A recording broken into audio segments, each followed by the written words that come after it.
interest shown by the promoters towards the business and supply of capital and other necessary factors. The directors of the company who provide written consent should be filed with the registrar of companies.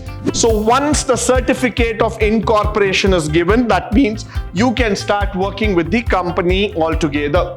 Now the major steps are promotion stage, registration stage, incorporation stage, and commencement of business.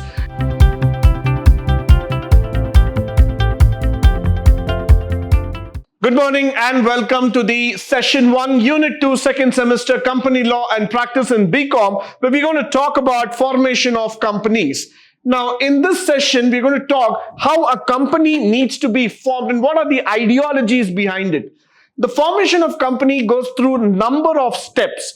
Basically, these steps are needed in order to form the company legally and go as per the requirements of the company law or the Company Act of 2013.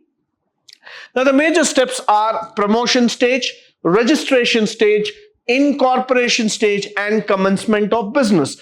Normally people think that starting a business is quite easy because all you have to do is just punch in the numbers. But then this is not something so easy. Why? Because it's not that you just put your name board and automatically the business is started. There are certain legal steps and each of the steps have to be carefully fulfilled, and then the Company Act, the board, allows you to start up the company. So let's start with the promotion stage. What do we do in this promotion stage? This is the first step in the formation of company. In this phase, the idea of starting a business is converted into reality with the help of promoters, the business idea. So what we typically tend to do, this is the first step in which where the idea is converted into action. Now, many of us are entrepreneurs by our thought process. We want to start this and we want to tell people how the company starts, how we have to take it forward, what is that we are interested in, and how do we want to take it in terms of the business. So this is the first stage. We take up the business idea and we take it forward. Now, in this stage, ideas are executed. So now the idea is going to be put into something concrete. The promotion stage consists of the following steps. What are those? Identify the business opportunity, decide on the type of business that it needs to be done, perform a feasibility study, and determine the economic, technical, legal aspect of executing the business, which is very, very important. Interest shown by the promoters towards the business and supply of capital and other necessary factors. Now, this is where I try to bring you the factor here that when you're identifying an opportunity and you start knowing what business can actually work, the feasibility, what I'm trying to say here. Now, when you do the technical, legal, and the feasibility axis, you come to know whether this business can be functionally possible, proven one. Or else what happens is that many of our ideas are good theoretically, but practically they might not be feasible at all. Now, the most important thing is that the promoters of the business have to show interest in terms of providing the capital and the necessary items for supply. Now, that might be manpower, that might be in terms of infrastructure, that might be also in terms of the need for building up the entire business. So all these things have to come across in the promotion stage, followed by which the registration stage. Now, everything is there. We are set to start up the business. We are all set. Let's start moving further to the registration. Now, what happens here is that the company gets registered, which brings the company into existence. This word is very, very important. Till now, the company that was in the paper, that was in your mind, is now coming into existence, which means it is now coming into reality. And that's what is the registration stage.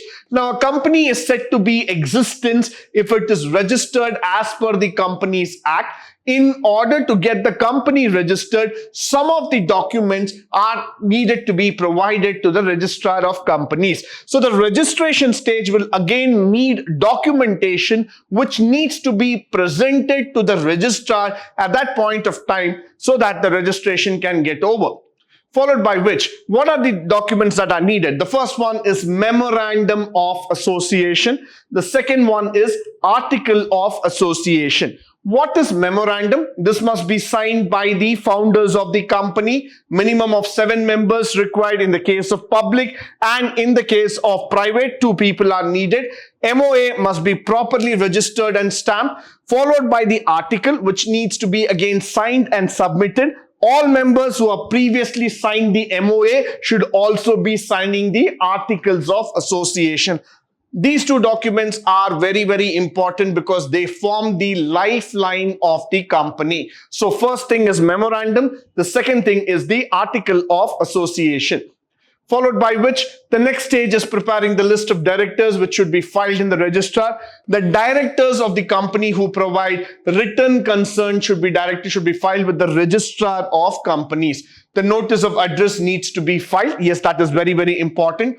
Now, a statutory declaration should be made by any advocate, either by the High Court or the Supreme Court, or in a person who's in the capacity of a director, secretary, or managing director. So, which means to say that now what we need to do here is that we need to understand that the directors of the company should file in with the registrar of the company stating that all the terms and conditions we have agreed upon, and there should be an understanding where we have to write down what are the factors, how it needs to be managed, how it needs to be done in terms of the operational facility, and a statutory declaration should be done by any advocate either at a High Court level or at a Supreme Court level, who should be in the capacity of a director or secretary or managing director. So with all these things completing, then we come to the conclusion of the registration stage. Now, the next thing is certificate of incorporation. So now we are going to take the certificate saying that officially we can start and we can start working with the company. Now what happens here is that when the registrar is satisfied with the documents provided, the certificate validates the establishment of company in the records. So once the certificate of incorporation is given, that means you can start working with the company altogether.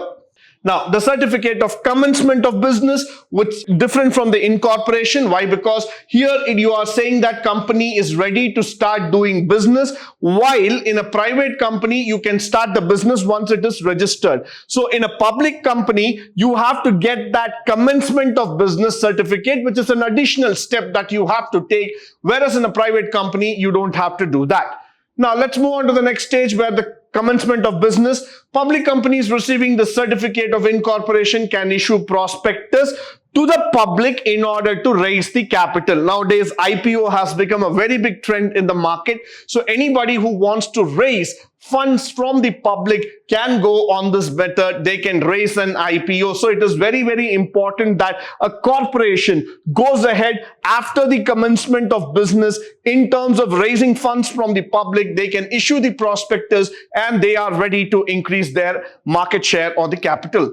Now, once the minimum number of shares have been reached, have been submitted all together in subscription, then a letter should be sent to the registrar along with the bank document stating that the money has been collected, it has been received, so your share capital is now ready. Now, what happens next is that we start going up with the companies on basis of holding control. So registrars will issue the certificate provided the documents are satisfactory. This certificate is also known as the certificate of commencement of business. Now, you can start working out on any of the factors of your issues. You can start working out telling that, yes, my company is fully functional. I can start working and the business will be done as per the rules laid down by the Companies Act. Now, with this, we come to the end of today's session. I hope and believe that all the facts and figures that have been spoken here will be of a great use to you, both in terms of theory as well as the practical walk of life. In the upcoming sessions, we will be talking more detail about memorandum articles. But until then, stay tuned, stay blessed, and stay enlightened always. Thank you once again for joining me today on this wonderful session.